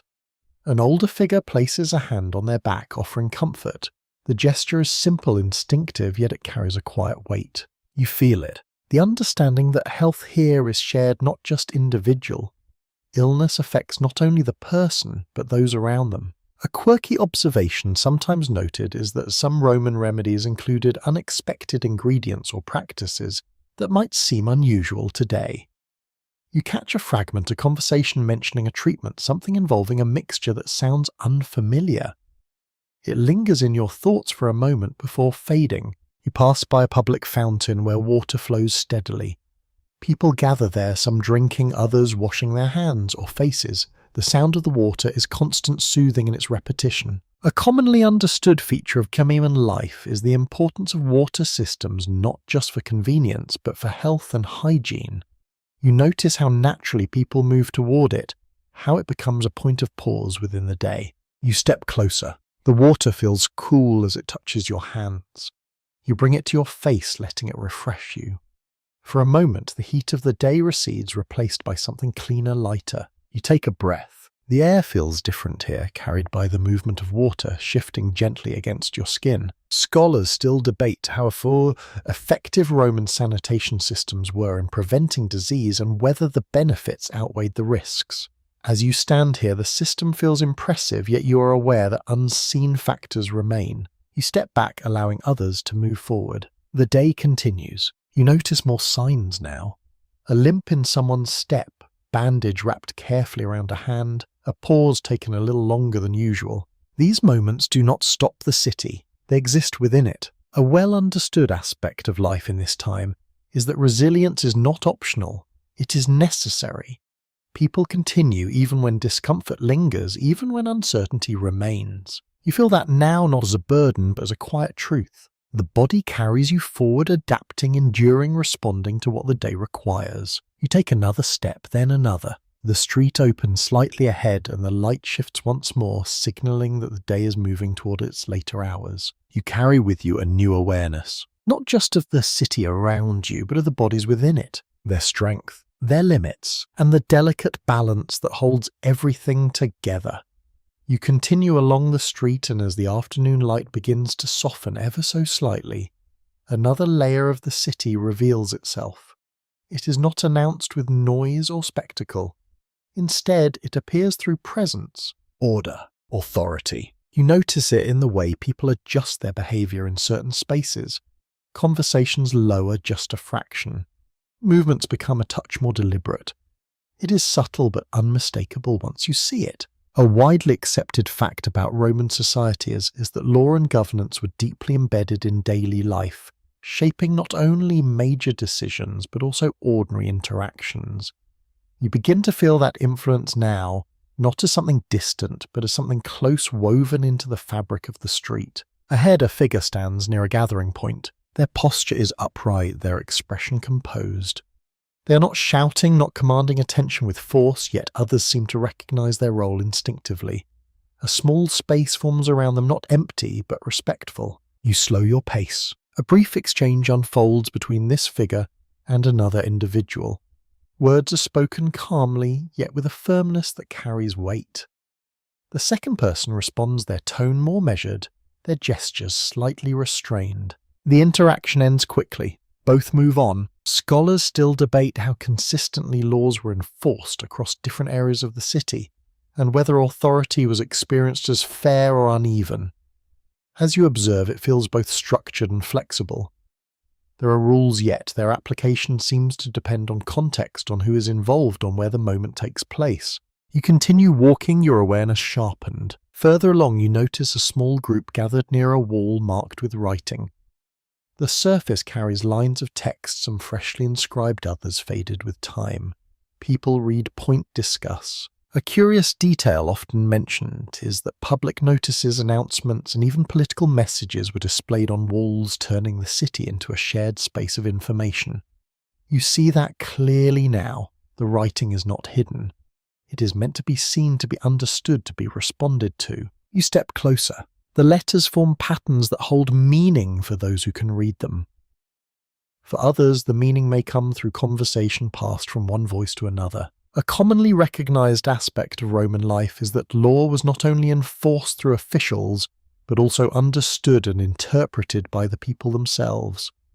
You hear fragments of discussion, a disagreement over meaning, a clarification offered, a brief moment of debate that fades as quickly as it begins. You move on. The street opens slightly, revealing a space where several individuals stand in conversation. Their clothing suggests a certain status as their gestures control their voices steady. The topic is not immediately clear, but the tone carries a sense of importance. Historians still argue whether the average person felt connected to the political system or largely excluded from it. As you watch this exchange, it feels as though both experiences exist side by side. Some are deeply engaged, others pass by without pause. You notice how the presence of authority does not dominate the space. It shapes it. A quirky observation sometimes noted is that even minor disputes could be brought before officials or handled through informal negotiation depending on the situation. You catch a glimpse of such a moment nearby. Two individuals speak with increasing intensity, their voices rising slightly. A third steps in not forcefully but with enough presence to shift the tone. The conversation settles, not resolved entirely perhaps, but contained. You take a breath, steady and calm. The city continues to move, yet there is a structure beneath it guiding interaction, setting limits, creating expectations. A well-understood feature of Roman governance is its visibility. Authority is not hidden away. It appears in public spaces, in written words, in the behaviour of those who carry it. You begin to notice how people respond to that presence. A slight change in posture, a more careful choice of words, a moment of hesitation before speaking. These are small signals, yet they reveal something larger. You continue walking your pace aligned with the flow once more. The light has shifted again, softer now, casting longer shadows that stretch across the ground. The heat of the day begins to ease, though it has not yet fully faded. You feel the transition, the city moving from one phase to another. A broadly accepted understanding of daily life in Rome is that structure and spontaneity coexist, each shaping the other. You see that clearly now. Rules guide behaviour, yet life continues to unfold in unpredictable ways within those boundaries. You pause briefly, taking in the scene. The voices, the movement, the presence of order that holds it all together without stopping it. Then you step forward again. The day is not over. It is simply changing. And you move with it, carrying a growing sense of how this world maintains its balance, not through stillness, but through constant subtle adjustment. You continue walking, and gradually the sharp edges of the afternoon begin to soften. The light shifts into warmer tones, stretching across walls and stone in a way that feels almost gentle. The pace of the city changes with it. Not slower exactly, but more deliberate. You begin to notice people turning inward again, not retreating entirely but redirecting their energy. The outward push of work and errands eases, making space for something more personal. The evening meal approaches. A widely accepted fact about Roman daily life is that the main meal, often called cena, was typically taken later in the day and could range from simple nourishment to elaborate gatherings, depending on wealth and status. You feel that transition now, not as a single moment, but as a gradual shift that touches every part of the street. The smells return first, richer this time. Warm grains, cooked vegetables, oils heating gently, and something deeper beneath it all, a layered scent that suggests preparation rather than immediacy. It lingers in the air, drawing people toward it almost without effort. You pass by a doorway where voices rise in quiet conversation. Inside, figures gather around a low table. The light is softer, flickering slightly, casting shadows that move with each gesture. You pause just long enough to observe. A curious detail often mentioned is that wealthier Romans often reclined while eating, resting on one arm as they shared food and conversation. You catch a glimpse of this arrangement, the relaxed posture, the ease of movement that contrasts with the upright pace of the day. There is a sense of occasion here, not grand to her, but intentional. You continue walking. Further along, the scene changes. A smaller space, more modest, where a family gathers closely. The food is simpler, the arrangement less formal, yet the feeling is no less present. There is warmth in the way they sit, in the way they pass food between them. Scholars still debate how consistent dining customs were across different households, and how much variation existed between regions and classes. As you move through these glimpses, it becomes clear that there is no single way to experience this moment. Each household creates its own version. You notice a man speaking animatedly, his hands moving as he describes something that happened earlier in the day. Others listen, responding with small gestures, brief words, shared laughter. The meal is not just about food, it is about connection. A commonly recognized aspect of Roman dining is its role as a social event, where relationships are reinforced and stories are shared. You begin to feel that now, in the rhythm of conversation, in the pauses between bites, in the way attention shifts from food to voice and back again. You step further along the street, growing slightly quieter as more people move inside. The sounds change. Less movement, more voices contained within walls. A quirky observation sometimes noted is that certain dishes were prepared with great care for presentation, even in homes where resources were limited. You catch a glimpse of a plate being set down, arranged with attention that goes beyond necessity. You find a place to sit or stand your own meal before you once again. The food is warm grounding. You take a bite slower this time. The flavours feel fuller in the evening, perhaps because you are more aware, more settled. The day has carried you through many moments, and now you feel them gathering quietly within you. Historians still argue whether the evening meal served primarily as nourishment or as a central social ritual that defined the day. As you sit here, it feels impossible to separate the two. You notice how time seems to stretch. There is no rush to finish, no immediate pull toward the next task. Instead, there is space. Space to speak, space to listen, space to simply be. The light continues to fade, the warmth of the sun giving way to the softer glow of lamps and fire. Shadows lengthen, then blend into one another, softening the edges of the room. You take another bite, then pause. The sounds of the street have changed again, quieter now, yet still present. A distant voice, the faint echo of footsteps. City does not sleep, but it shifts. A well-understood feature of Roman life is the importance of shared meals in maintaining social bonds. You feel that now not as an abstract idea, but as a lived experience. The conversation around you continues, sometimes lively, sometimes quiet. Moments of laughter followed by brief silences that feel comfortable rather than empty. You lean back slightly, your body relaxing. The food settles within you, the warmth spreading gently. A broadly accepted understanding is that the evening offers a time to reflect, even if only briefly, on what the day has brought. You sense that now, in the way voices soften, in the way gestures become less sharp, more fluid. You take a breath, slow, steady. The day is not over, but it is changing once more. And as you sit within this moment, surrounded by warmth, by voices, by the quiet presence of others, you begin to feel the transition fully, from action to rest, from movement to stillness. You rise from the warmth of the meal, and as you step back into the street, the change is unmistakable. The light has softened into a deeper tone, no longer bright and direct, but filtered, fading gently into the early edges of night. The city feels different now, not empty, never empty, but quieter in a way that invites attention rather than demands it. A widely accepted fact about ancient Rome is that nighttime brought a shift in both activity and atmosphere, shaped by limited lighting and a heightened awareness of safety. You feel that immediately. The ground beneath your feet is the same, the walls unchanged, yet everything seems to carry a new kind of presence. Lamps begin to glow. Small points of light appear along the street, flickering softly, casting uneven shadows that stretch and bend as you move.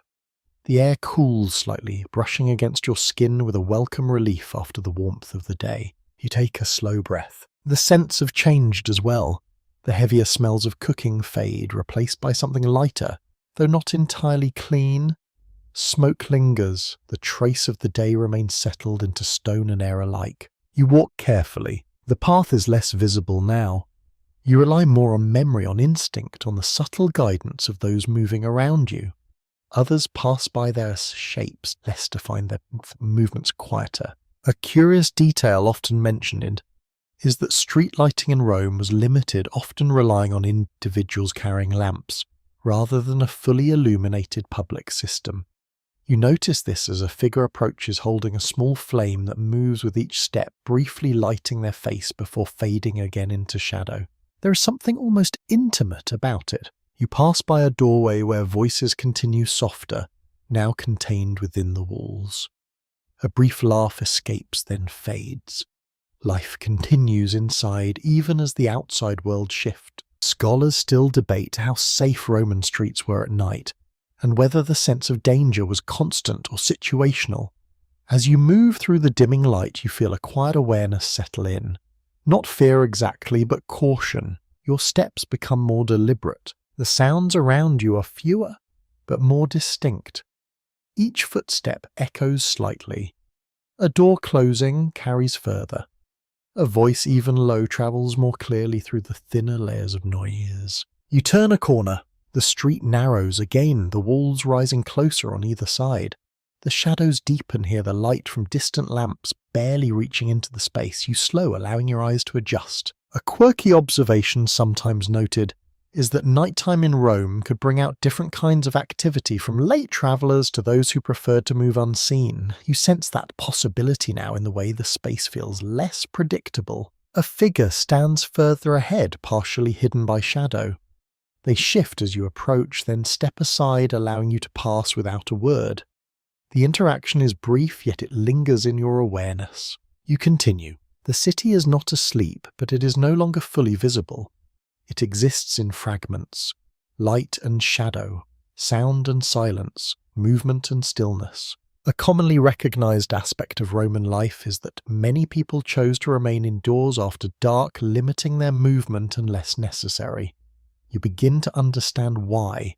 The familiar becomes uncertain, the known paths requiring more attention. You pass by a small open space where a few individuals gather around a light source. Their faces are partially illuminated, their conversation low and steady.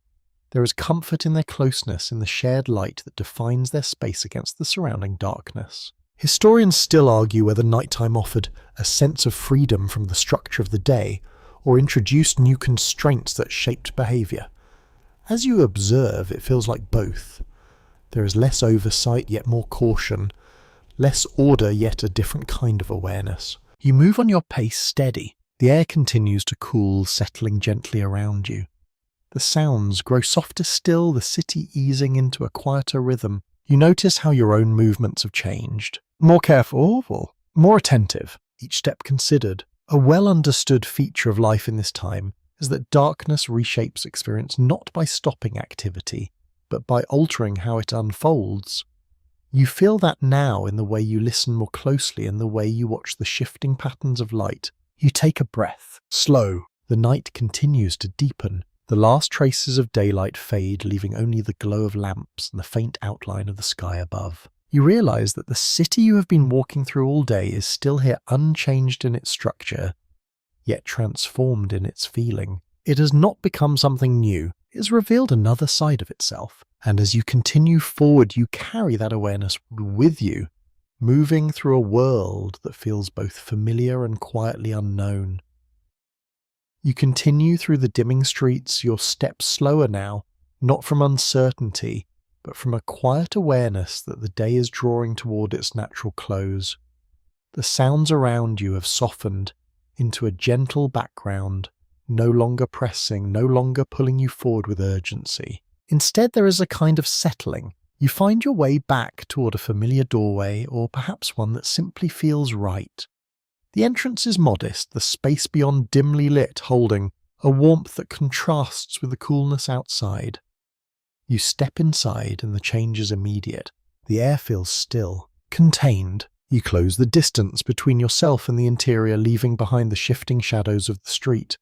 The sounds of the city fade, not completely, but enough to feel distant, like something happening elsewhere. A widely accepted fact about life in ancient Rome is that sleep patterns often differed from modern expectations, with rest sometimes broken into intervals rather than a single uninterrupted stretch. You begin to sense that now, not as a concept, but as a quiet possibility. You move through the space, your body already beginning to respond to the change in environment. The light is low, coming from a small flame that flickers gently. It casts soft shadows along the walls, shapes that move slowly, almost imperceptibly. You feel your eyes adjust, your focus softening. You prepare your resting place. Simple, familiar, a surface that has already held you once before. You lower yourself onto it, feeling its firmness, its quiet support.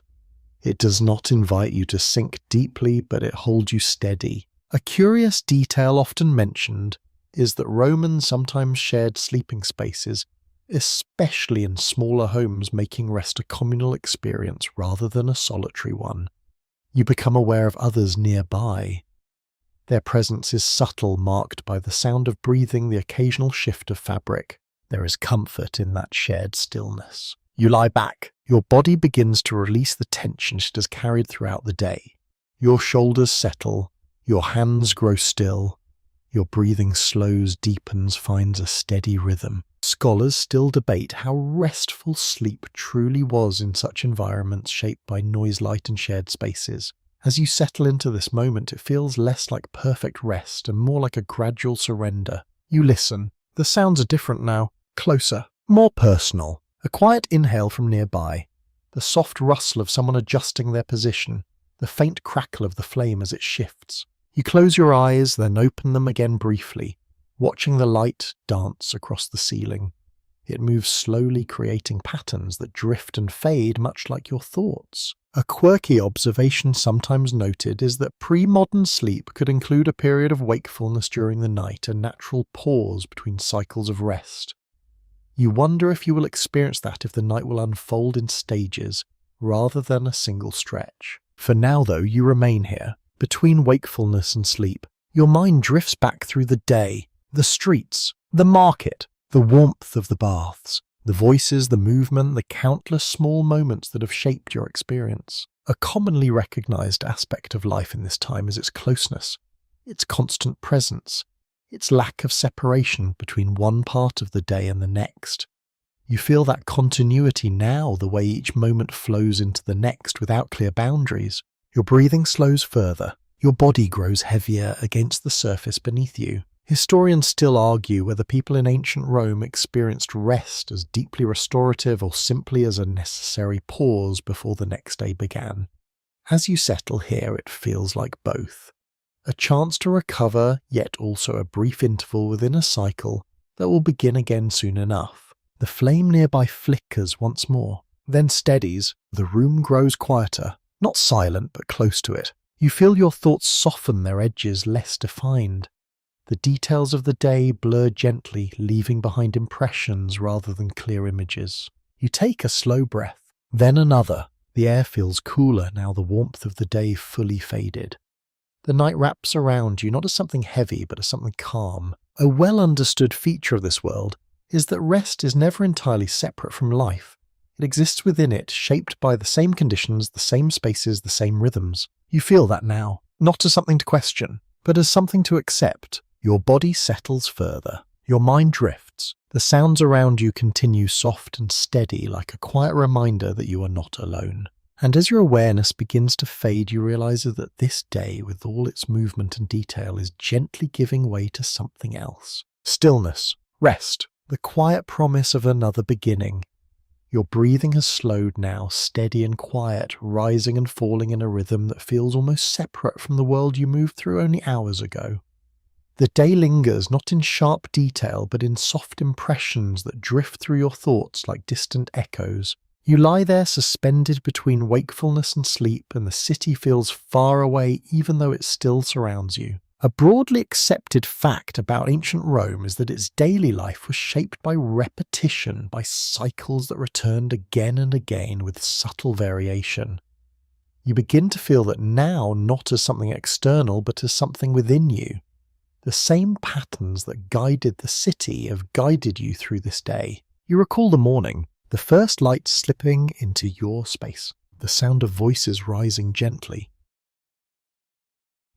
Only the simple act of preparing yourself to step into the world. Each moment felt distinct then. Now they blend together. Scholars still debate whether people living in such environments were more attuned to these daily rhythms than we are today, or whether familiarity made them almost invisible. As your thoughts drift, it feels as though both are true. The rhythm is constant, yet its presence becomes softer the longer you remain within it. You shift slightly, adjusting your position. The surface beneath you is firm yet familiar now, shaped by repeated use. Your body no longer resists it, it accepts it. A curious detail often mentioned is that Roman homes, even modest ones, held layers of memory within their walls shaped by generations of use and presence. You sense that now in the quiet around you. The space feels lived in, not just occupied. The sounds are faint, a distant voice, barely audible. The soft movement of someone turning in their sleep nearby. The quiet crackle of a fading flame. You close your eyes fully this time. The darkness is not empty. It holds the remnants of the day. The market with its shifting colours and voices. The baths where warmth softened your muscles and slowed your thoughts. The conversations, the gestures, the countless small interactions that form the fabric of your experience. A quirky observation sometimes noted is that memory in such settings was often reinforced through repetition rather than written record, making daily life itself a kind of living archive. You feel that now as the day replays in fragments, not in order, but in feeling. You take a slow breath, then another. Your body sinks further into stillness. Historians still argue whether the legacy of Rome lies more in its grand achievements or in the quiet details of everyday life that sustained it. As you drift here, it feels as though both are inseparable. The vast structures, the systems, the ideas all built upon moments like the ones you have just lived. The simple, the ordinary, the constant. You feel your thoughts begin to loosen. They no longer hold tightly to specific images. Instead, they soften, stretching out into something more fluid. The edges of the day fade. The boundaries between moments dissolve. A well-understood aspect of human experience across time is the need for rest, for a space where the mind can release its hold on the details of the day. You feel that release now, gentle and gradual. The city continues beyond you. It does not stop. It does not pause, yet you are no longer part of its movement in this moment. You are still, and that stillness carries its own kind of presence. You take another breath slower than before. The air feels cooler, calmer, as though the night itself has settled into the space around you. Your body grows heavier, your thoughts quieter. A final image lingers, the streets of Rome stretching outward, filled with life, with motion, with countless stories unfolding at once. Then even that begins to fade, and you drift, softly, quietly. The world you have walked through all day dissolves into something gentler, something less defined, something that carries you not forward but inward. The sounds diminish, the light disappears, and you settle fully into rest. Now as the night deepens around you, everything begins to soften even further. The edges of thought dissolve, replaced by a calm that feels steady and reassuring. You are no longer walking through crowded streets or listening for distant voices. You are simply here, held gently in a quiet space that asks nothing more of you. The memory of the day becomes lighter, like a distant warmth rather than a series of events. You no longer need to follow each moment or hold on to each detail. They drift away naturally as though carried by a slow and steady current. Your breathing continues smooth and even. In this stillness there is no urgency, no expectation, just a soft awareness that everything you experienced has settled into place. The city continues somewhere beyond, but it no longer reaches you. You are separate from it now, resting in a calm that feels complete. The faint sounds around you fade even further, becoming almost unnoticeable. Your body relaxes more deeply, each part releasing what it held throughout the day. And as your thoughts grow quieter, the last traces of movement dissolve into silence. You are safe here. You are at rest, and as sleep finally takes hold, it does so gently, without interruption, without resistance. Sweet dreams.